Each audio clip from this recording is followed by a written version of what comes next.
Quero compartilhar uma porção da Palavra de Deus que está no Cântico dos Cânticos, Cantares de Salomão, no capítulo 8, versículo 8 e 9. Cântico dos Cânticos, capítulo 8, versículo 8 e 9. Diz assim: temos uma irmã pequena que ainda não tem seios. O que faremos a esta nossa irmã no dia em que ela for pedida em casamento? Se ela for uma muralha, edificaremos sobre essa muralha um palácio de prata. Se ela for uma porta, reforçá-la-emos com tábuas de cedro. Também, livro de Tiago, lá no Novo Testamento, no capítulo 4, no versículo 7, diz assim: sujeitai-vos, pois, a Deus, resisti ao diabo, e ele fugirá de vós. Queridos irmãos, o texto que doravante lemos são fragmentos de um cântico escrito pelo filho de Davi, escrito por Salomão, logo no início do seu governo. Salomão governa em Israel por um período de 40 anos. Começa a governar aos 30 anos de idade.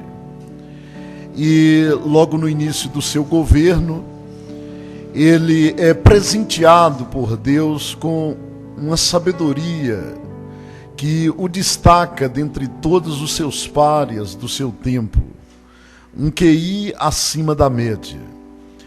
Essa sabedoria dele se torna uma fama, se torna famosa, se espalha por todo o Oriente Próximo, e tendo tornado esse saber, essa sabedoria famosa, chega lá nos limites do Oriente. Uma jovem rainha, a Bíblia não fala o nome dela, Jesus faz menção dela. Ela é conhecida como Rainha de Sabá.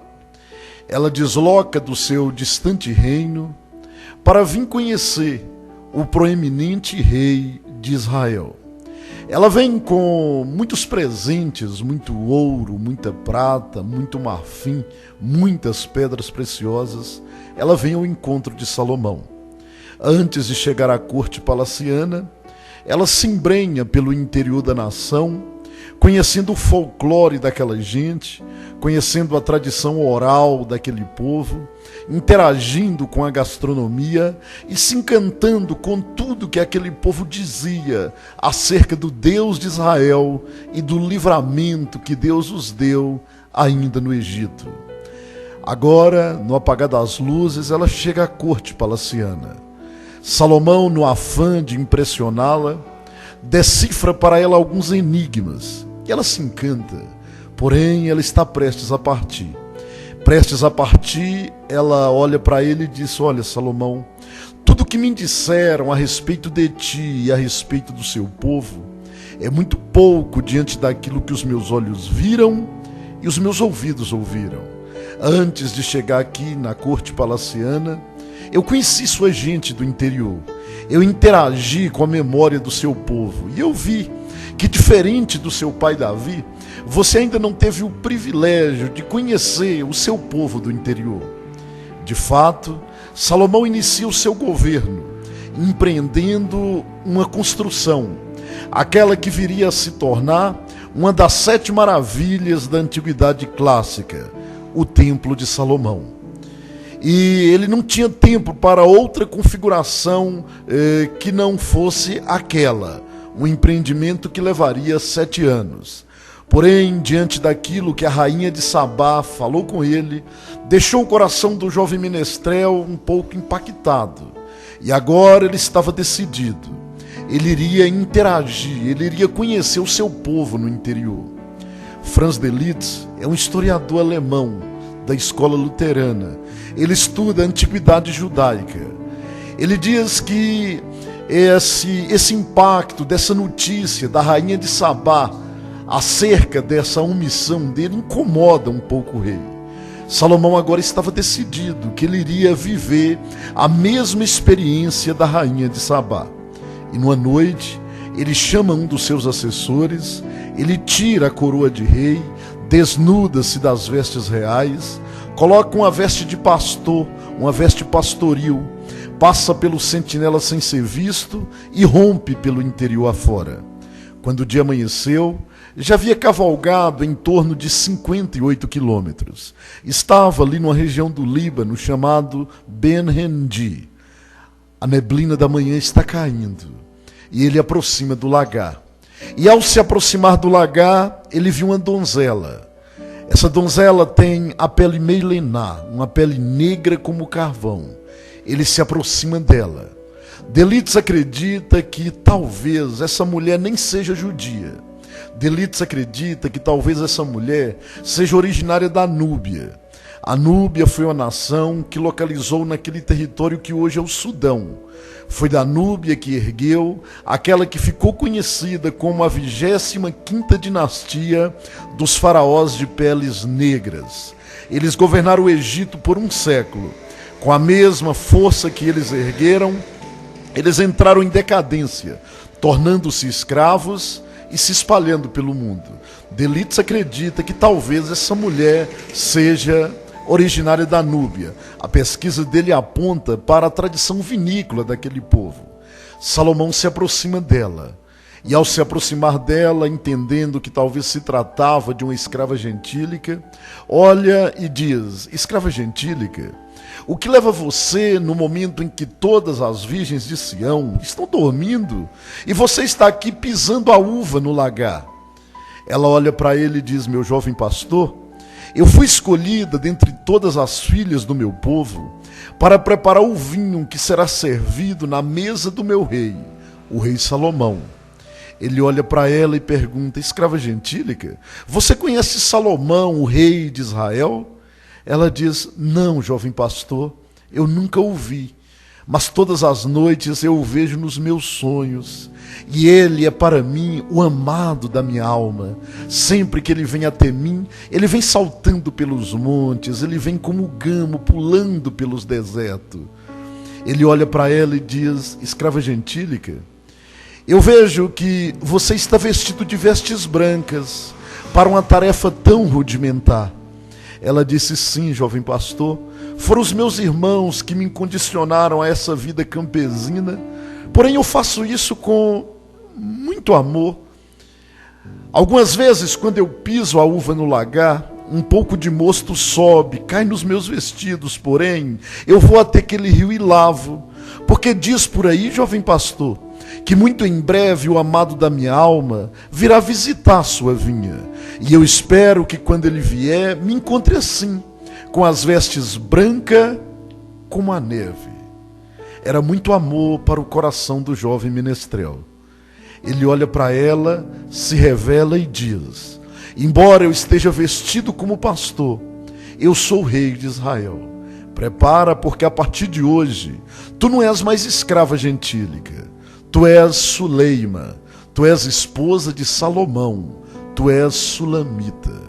Franz Delitzsch diz que dias depois o rei manda buscá-la, ela e a sua família, e agora ela se apresenta à corte, e ela está tímida. Afinal de contas, ela é uma campesina, ela é uma camponesa, e a configuração agora era uma vida palaciana, com todo o seu glamour. e as virgens de Sião incomodada com ela.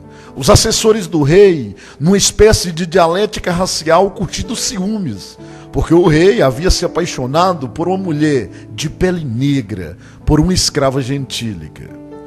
A lua de mel prestes a começar, ele olha para ela e diz: minha rosinha de Saron, o que o seu coração preparou para me dizer nesse tempo que eu estive ausente?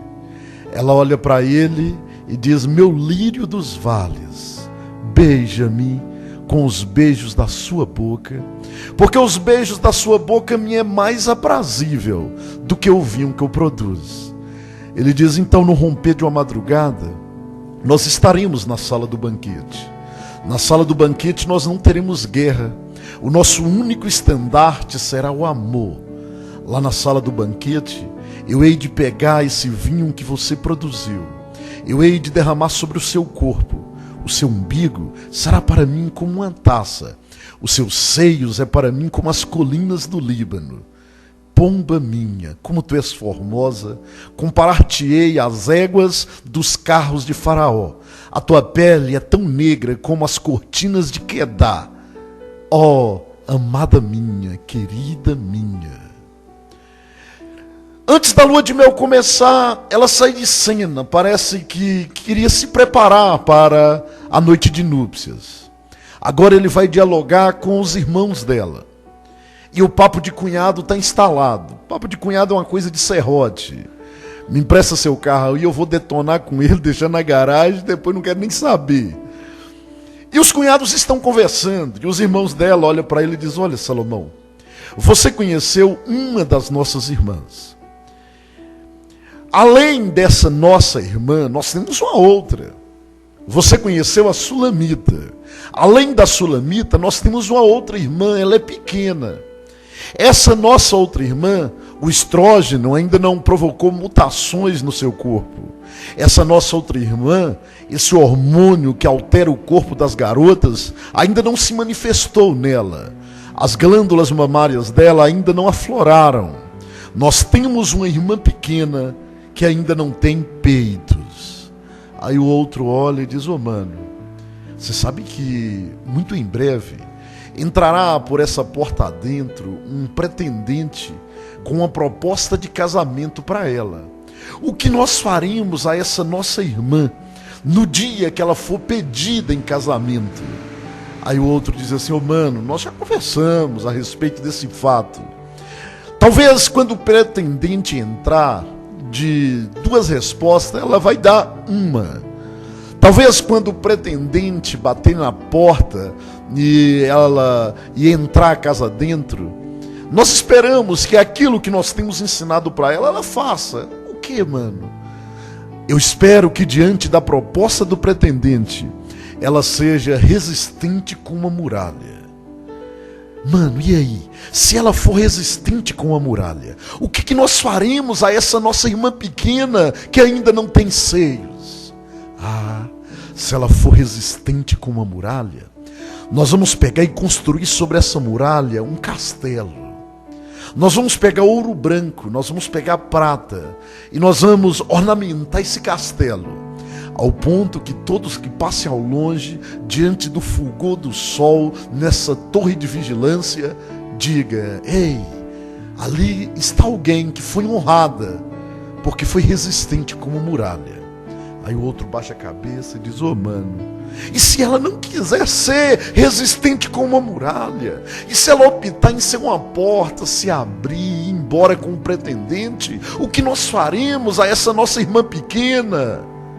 Aí o mano baixa a cabeça e diz: ah, se ela não quiser ser uma muralha, se ela optar em ser uma porta, se abrir e ir embora, nós não sairemos gritando pela rua: irmã rebelde, porque fizeste isso? Não, nós já temos ensinado a ela.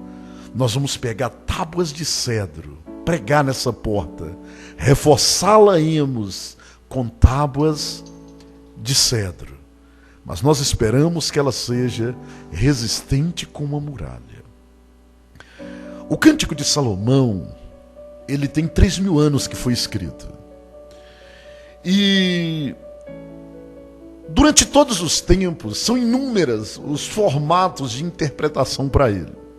Um dos meus livros, chamado Cantares, Salomão e Sulamita, eu gosto da pegada, da interpretação que os pais da igreja, uma escola chamada de patrística do século V, liderado por Santo Agostinho de Hipona. Santo Agostinho e os patrísticos da igreja, os pais da igreja, os pátrias, lia o Cântico de Salomão e o interpretava na sua forma literal. Também uma outra escola do século XV, liderado por São Tomás de Aquino, chamado de escolástica, dali tem origem a palavra escola. Eles liam o Cântico de Salomão e o interpretavam na sua literariedade. Eu não posso negar essa literariedade do texto, eu gosto dessa pegada literária. Porém, também não posso negar que ao ler o Cântico de Salomão, ali tem figuras de linguagem, ali tem arquetipologia, tem tipologia, tem sombras. Os 2 versículos que li, eu vi uma irmã pequena, eu vi um irmão mais velho, eu vi uma porta, eu vi também um pretendente trazendo proposta de casamento, eu vi uma muralha, eu vi tábuas sendo pregadas na porta, eu vi a torre construída sobre a muralha, eu vi prata ornamentando a torre, eu vi tudo isso. E todos esses elementos encontram argumento com a igreja em pleno século XXI. Eu fiz questão de ler o texto de Tiago 4,7, porque Tiago está vivendo um tempo, 1000 anos depois de Salomão.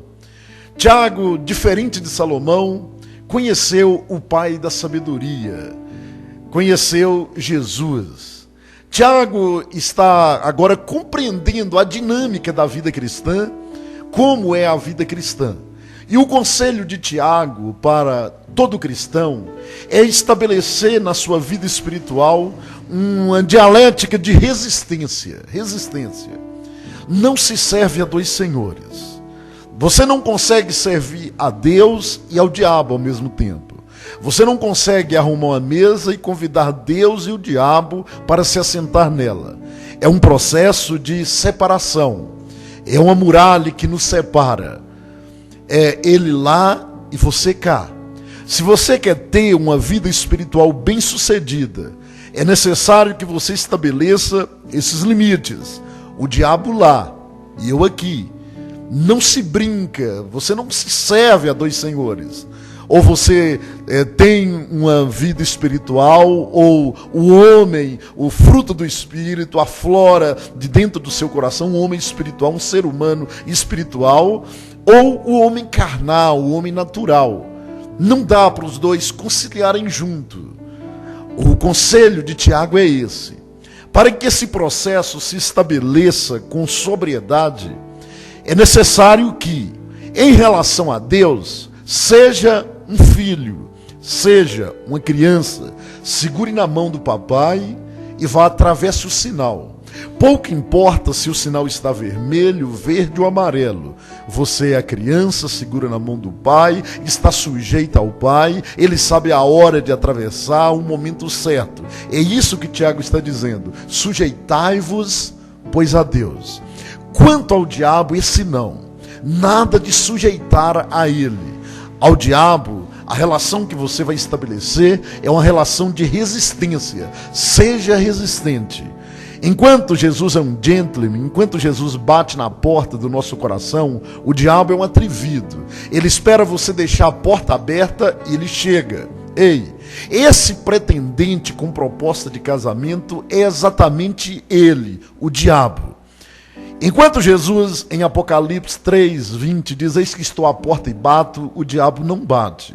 O diabo espera você descuidar, você abrir a porta, ele entra. E quando ele entra no seu coração, ele vem com proposta de casamento. Proposta de casamento é tirar alguém do seu convívio familiar, da sua ambiência familiar e levar ele para uma outra estrutura cultural diferenciada daquela que a pessoa foi gestada.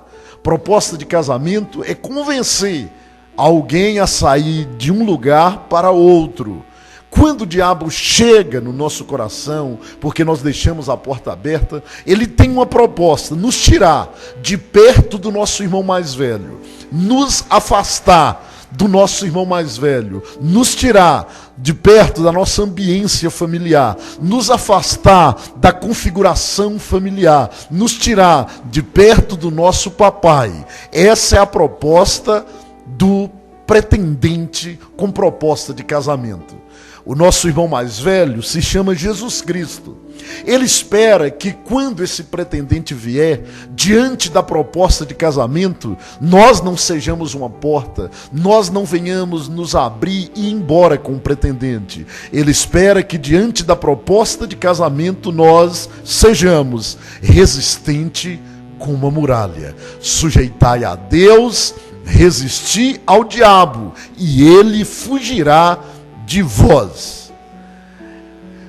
Se nós formos obedientes ao nosso irmão mais velho, e diante da proposta do pretendente, nós darmos ouvidos ao conselho do nosso irmão mais velho, e estabelecermos: olha, é você lá e eu cá, vou colocar uma muralha, nessa muralha você não tem acesso.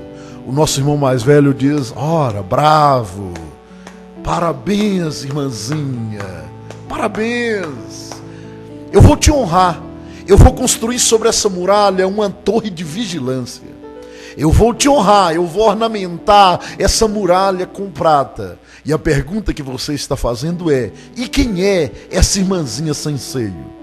Essa irmãzinha sem seio representa, tipifica cada um de nós. Por mais decano que sejamos, ainda que o inverno tenha derramado neve sobre nossa cabeça, ou ainda que estejamos na primavera dos nossos dias, na nossa adolescência, todos nós estamos propensos, em algum momento, nós temos uma atitude imatura, prematura, irresponsável, que assimilar-nos-á a uma garotinha sem seios. Ontem quem caiu foi Maria, amanhã pode ser Teresa.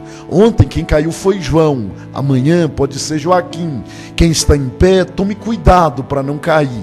Só cai porque está em pé. Na autoridade do nome de Jesus. Talvez 30% das vezes que alguém venha cair, não duvide. Nunca queira culpar o diabo 100% das suas ações.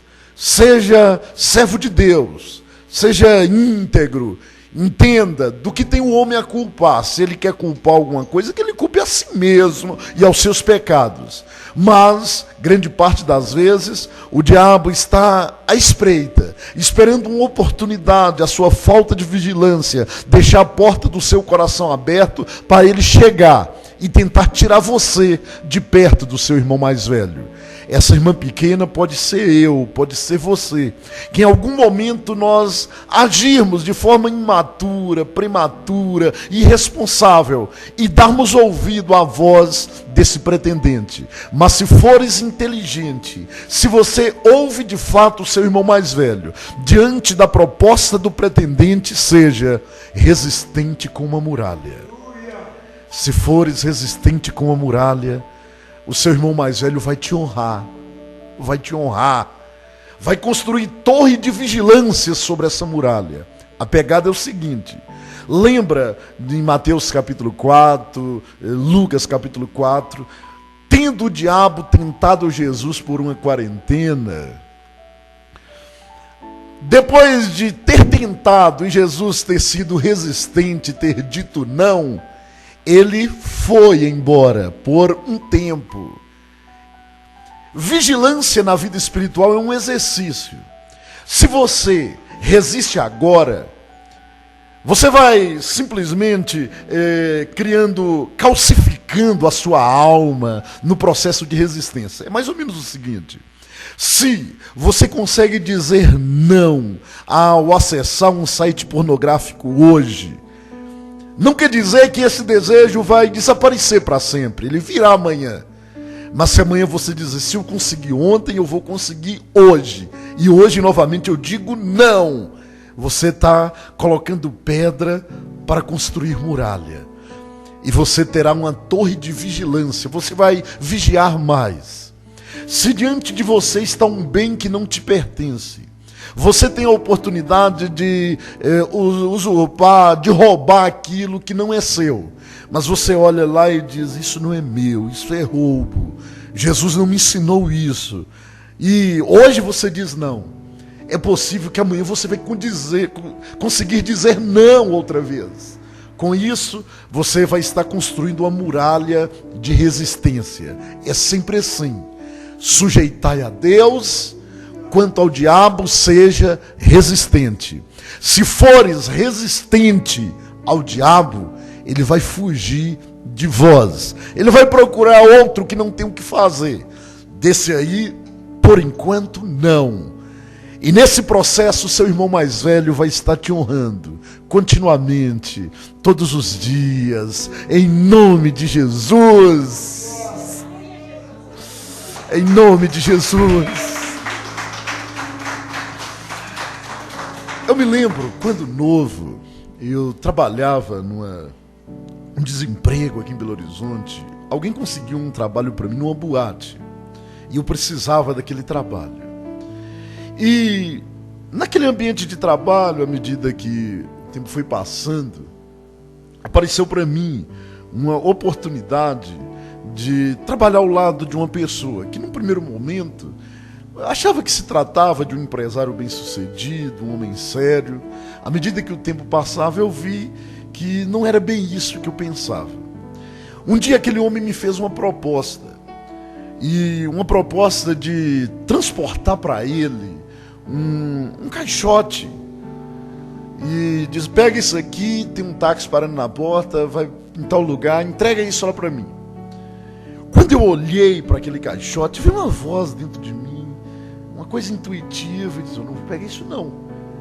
Mas eu ainda temi e apenas disse: o que tem aí dentro? Ele disse: você não é pago para perguntar, você é pago para fazer. Pega isso e leva. E o meu irmão mais velho falando: não pegue, não pegue, não pegue. Eu disse: ô doutor, eu só quero saber o que tem aí.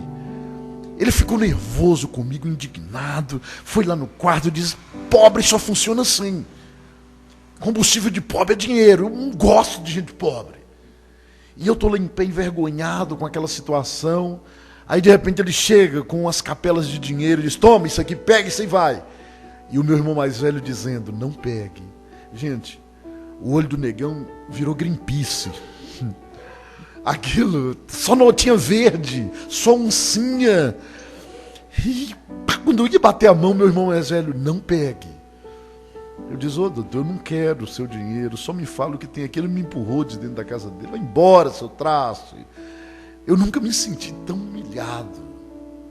Passaram-se os dias, um outro amigo conseguiu uma entrevista para mim numa empresa ali em Betim, e na área de segurança, e eu comecei a trabalhar, e aquela coisa ficou engasgada na garganta.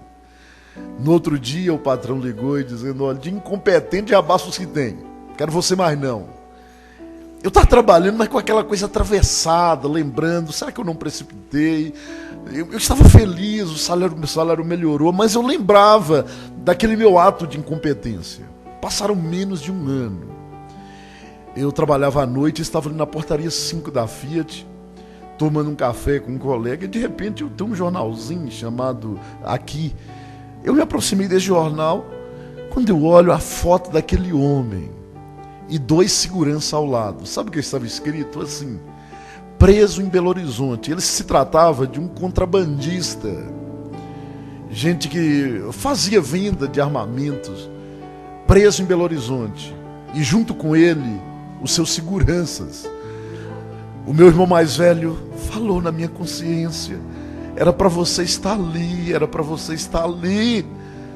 Vale a pena dar ouvido à voz do nosso irmão mais velho. Nosso irmão mais velho sabe de tudo, de todas as coisas. Seja resistente com a muralha. Trabalhei ali o tempo que quis, saí para ir para a obra missionária, saí honrado, não precisei levar a empresa no pau, me pagaram todos os meus direitos, porque é assim, que o nosso irmão mais velho faz. Nós podemos ser pequenos, nós podemos ser imaturos em alguns momentos, nós podemos ser crianças, porém o nosso irmão mais velho espera apenas essa atitude diante da proposta do pretendente, seja resistente como uma muralha. Fiquemos sobre os nossos pés. Eu os honrarei se fores resistente como uma muralha.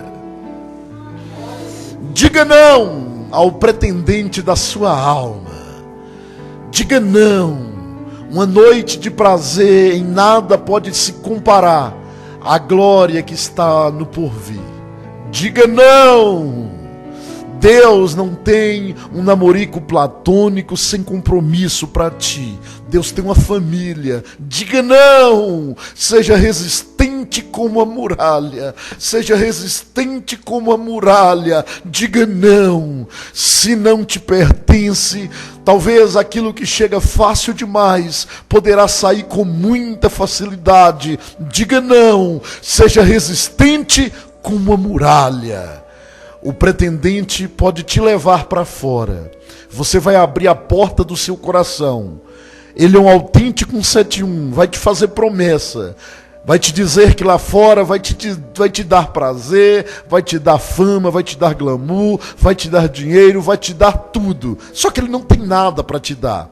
Quando chegar lá, vai te jogar no mar do desprezo. Ei, você vai querer voltar para perto do seu irmão mais velho, para a casa paternal, mas já não terá mais força. Você terá vergonha de voltar. Diga não. Não sai com um pretendente. Não faça aliança. Não faça pacto. Não faça convênio com um pretendente. Seja resistente como a muralha.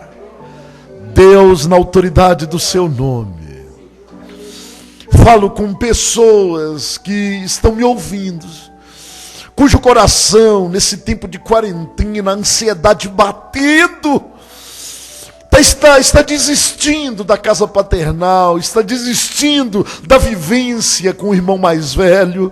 Essa família que já vinha desestabilizada nesse momento de quarentena, uma crise sem precedente instalada e uma vontade de desistir. Ter força para esse coração, para dizer não, para dizer não. Em nome de Jesus, todo aquele que se prontificar em dizer não para o pecado, oh Jesus, meu irmão mais velho, construa uma torre de vigilância, ornamente essa torre com prata, abençoe essa família, abençoe esse indivíduo, abençoe essa pessoa com as bênçãos espirituais para os filhos do reino, em nome de Jesus. Amém e amém, Jesus.